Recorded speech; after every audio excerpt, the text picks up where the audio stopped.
Hi friends, welcome back to our channel Telugu cine spot. ఈ video చూసిన వాళ్ళందరినీ మన ఛానల్ని సబ్స్క్రైబ్ చేయమని, అలాగే ఈ వీడియోని లైక్ చేయమని అడుగుదాం అనుకున్నా. కానీ మీకు నచ్చితే మాత్రం ఖచ్చితంగా సబ్స్క్రైబ్ చేసుకుంటారు, అలాగే వీడియోని కూడా లైక్ చేస్తారు. కాబట్టి ఈ వీడియోలో ఈ ఛానల్ని లైక్ చేయమని కానీ సబ్స్క్రైబ్ చేయమని కానీ అడగట్లేదు.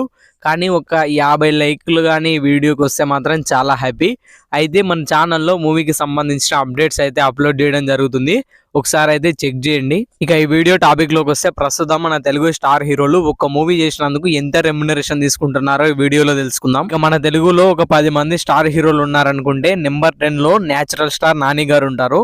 అయితే ఈయన ఒక్క మూవీకి 25 కోట్ల వరకు అయితే రెమ్యునరేషన్ అయితే ఛార్జ్ చేస్తారంట. ఇక నెంబర్ 9 లో మన తెలుగు స్టార్ హీరో నరసింహం నందమూరి బాలకృష్ణ గారు అయితే ఉన్నారు. అయితే ఈయన ఒక్క మూవీకి 25 నుంచి 30 కోట్ల వరకు అయితే ఛార్జ్ చేస్తారంట. నెంబర్ 8 లో మన రౌడీ బాయ్ విజయ్ దేవరకొండ గారు అయితే ఉన్నారు. అయితే ఈయన ఒక్క మూవీకి 25 నుంచి 45 కోట్ల వరకు రెమ్యునరేషన్ అయితే ఛార్జ్ చేస్తారంట. అయితే విజయ్ దేవరకొండ గారి పాన్ ఇండియా మూవీస్ లైగర్, ఖుషి మూవీలు హిట్ అయి ఉంటే ఈయన రెమ్యునరేషన్ ఇంకా పెరిగేది. ఇక నెంబర్ 7 లో మన మెగాస్టార్ చిరంజీవి గారు అయితే ఉన్నారు. అయితే ఈయన ఒక్క మూవీకి 40 నుంచి 70 కోట్ల వరకు రెమ్యునరేషన్ అయితే ఛార్జ్ చేస్తారంట. ఇక నెంబర్ 6 లో మన పవర్ స్టార్ పవన్ కళ్యాణ్ గారు అయితే ఉన్నారు. అయితే పవర్ స్టార్ పవన్ కళ్యాణ్ గారు ఒక్క మూవీకి 60 నుంచి 100 కోట్ల వరకు రెమ్యునరేషన్ అయితే ఛార్జ్ చేస్తారట. పవర్ స్టార్ పవన్ కళ్యాణ్ గారు ఇప్పటి వరకు ఒక్క పాన్ ఇండియా మూవీ కూడా చేయలేదు. అయితే నా నెక్స్ట్ మూవీలు OG, Harihara Veeramallu pan India range లో అయితే రాబోతున్నాయి. ఆ మూవీస్ కానీ బ్లాక్ బస్టర్ అయితే పవన్ కళ్యాణ్ గారి రెమ్యునరేషన్ అయితే ఎక్కువగా పెరిగే ఛాన్స్ అయితే ఉంది. ఇక ఈ వీడియోలో ఇప్పటి నుంచే టాప్ 5 హీరోస్ రెమ్యునరేషన్ గురించి అయితే తెలుసుకుందాం. నెంబర్ 5 లో మహేష్ బాబు గారు ఉన్నారు. మహేష్ బాబు గారు ఒక్క మూవీకి 80 నుంచి 100 కోట్ల వరకు రెమ్యునరేషన్ అయితే తీసుకుంటారంట. రాజమౌళి గారి మూవీ తర్వాత ఇది మరింత పెరిగే ఛాన్స్ అయితే ఉంది. ఇక నెంబర్ 4 లో mega power star Ram Charan గారు అయితే ఉన్నారు. అయితే రామ్ చరణ్ గారు ఒక్క మూవీకి 90 నుంచి 100 కోట్ల వరకు రెమ్యునరేషన్ అయితే తీసుకుంటారంట. అయితే RRR మూవీ తర్వాత రామ్ చరణ్ గారు రెమ్యునరేషన్ అయితే భారీగా పెంచారట.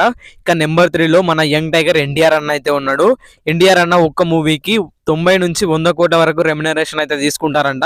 ఎన్టీఆర్ గారు ఇప్పుడు 100 కోట్ల వరకు రెమ్యునరేషన్ అయితే తీసుకుంటున్నారు. కానీ upcoming pan India movie Devara గాని హిట్ అయితే ఇది మరింత పెరిగే ఛాన్స్ ఉంది. ఇక నెంబర్ 2 లో మన Telugu star hero icon star Allu Arjun గారు ఉన్నారు. ఆయన ఇప్పటికే ఒక మూవీకి 100 నుంచి 125 కోట్ల వరకు రెమ్యునరేషన్ అయితే తీసుకుంటారంట. పుష్ప 2 కానీ హిట్ అయితే ఇది మరింత పెరిగే ఛాన్స్ అయితే ఉంది. ఇక లాస్ట్ అండ్ ఫైనల్ నెంబర్ 1 ఎవరో మీరు గెస్ చేసే ఉంటారు, రెబల్ స్టార్ ప్రభాస్ అన్న. రెబల్ స్టార్ ప్రభాస్ అన్న మన తెలుగు సినిమా హీరోల కంటే ఎక్కువ రెమ్యునరేషన్ అయితే తీసుకుంటారు. ఒక్క మూవీకి 100 నుంచి 200 కోట్ల వరకు రెమ్యునరేషన్ అయితే ఛార్జ్ చేస్తారంట. ప్రభాస్ అన్న ఇప్పుడే 200 కోట్ల రెమ్యునరేషన్ తీసుకుంటే, ఇక నెక్స్ట్ పాన్ వరల్డ్ మూవీ కల్కి మూవీ ఉంది. ఈ మూవీ కానీ హిట్ అయితే ప్రభాస్ అన్న రెమ్యునరేషన్ ఎక్కడిపోతుందో మీ ఊహకే వదిలేస్తున్నా. ఈ స్టార్ హీరోలో మీ ఫేవరెట్ స్టార్ హీరో ఎవరో ఖచ్చితంగా కామెంట్ చేయండి. మన ఛానల్లో ఉన్న వీడియోస్ అయితే ఒకసారి చెక్ చేయండి. నచ్చితే మాత్రం ఖచ్చితంగా సబ్స్క్రైబ్ చేసుకోండి. మరి